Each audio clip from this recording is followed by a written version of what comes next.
السلام علیکم ګرانو کتونکو، زم تفهیم زم شاجي. ګرانو کتونکو، موږ دلته نوخار کینټ کې ولاړ یو. نوخار کینټ کې نن بلکې سورزونه دلته په دې نوخار کې یو نوسرباز گروه هغه ګرځي چې د هغوی په نښه باندې د عام ریډیبان، خوانچه فروش، د واړه دوکانونو والا هغوی په نښه دي او واردات داسې کوي چې ورسره غټ لوټونه دي د 1000 او د 500 لوټونه او د 200-300 روپو خریداري وکړي او کوشش کوي چې هغه لوټ بدل کړي. نو یو خو سامان یوسي او بل طرف ته هغه غریب سړی چې دا تاسو ګورئ دا مزدورکاره خلک دي او په ډېره سخته باندې دلته پیسې ګټي په دې بازار کې په ریړو باندې، وړو کاروبارونو باندې.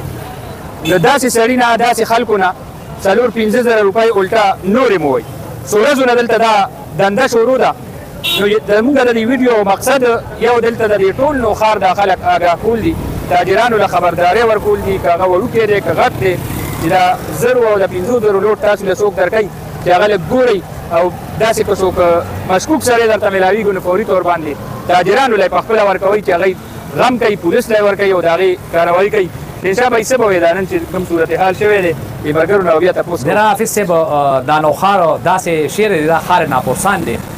په دې کینټ ایریا کې هر قسمه دوکهباز فراډیان په دې کینټ کې ډېره دي او پولیس ته پته ده چې دا غله دي، دا نوسرباز دی او پولیس چې گرفتار کړي بس ګلټۍ ایسار کړي او بیا فري دي. که کله دې سزا او جزا وه نو بیا به داسې لکه دا مزدورکار دی به د سام نه دې وزېږي او 500 یا 600 روپیو وګټي او دله چا د 1000 او 500 روپو لوټ چا راوړو او د 200 یا کیلو فروټ نه و فراډ ورسره وکړه. ټول هغه چې کوم شته کوم د پیسې دي فروټ وي هغه ټم لاړه او هغه پیسې هم لاړې. دې غریب بس کوي او پولیس ته پکار دي چې په دې باندې ځای په ځای په سپینو جامو کې ودرېږي او تاجران د سره مرسته وکړي، تعاون دې ورسره وکړي. دا غریب سړی دی خو کم سے کم پولیس ته پکار چې ځای په ځای کشونه کوي او کم د افراډیانو دوکهبازي پکار دې خلاف کاروي وکړي او خاص کر خصوصا په نوخار کې دا خیرمان هم راغونډ شوي دي او نور خلک هم داسې راغونډ چې څوک یې پېژني نه چې د یو ځای بل ځای نه راغلي او کله 500 روپو لوټ راوکړي، کله د 1000 روپو لوټ راوکړي، کله ویله که نسوار دا ګیټېره، کله 1 کیلو امره. هغه لوټ دی غریبانان نه ګوري خو دوی هم پکار دي چې څنګه تا وایي چې غټ لوټي پکار یې هغه چک کوي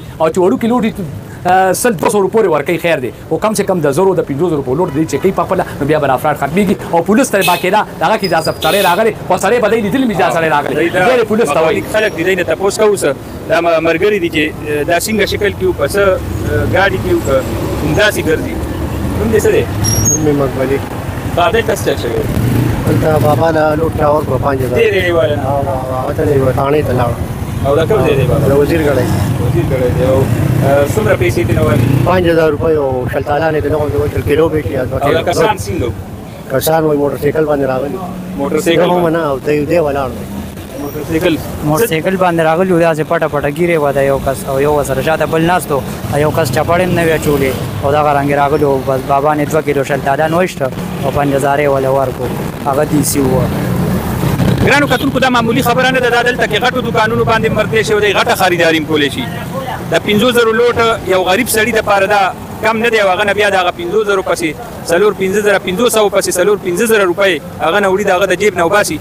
دا ډېره غټه مسله ده. زمونږ تاجرانو له پکار دي چې دلته ګیر چاپېره کیمرې وګوري او بیا کنټونمنټ بورډ دلته کیمرې لګېدلي چې هغه یې چک کړي، پولیس راشي د دې تفتیش وکړي، د دې لټونو کې لټه وکړي چې دا کم قسم خلک دي، دا کم ځای نه راغلي دي او هغه خلکو ته وښیي د هغوی ویډیوز هغه مختلفو چینلو باندې په میډیا باندې سوشل میډیا باندې هغه دومره پبلش کړي چې خلک د هغوی شکلونه وپېژني چې د هغوی دلته ګرځېدل هم ګران شي. ډېره مننه. الله پامان.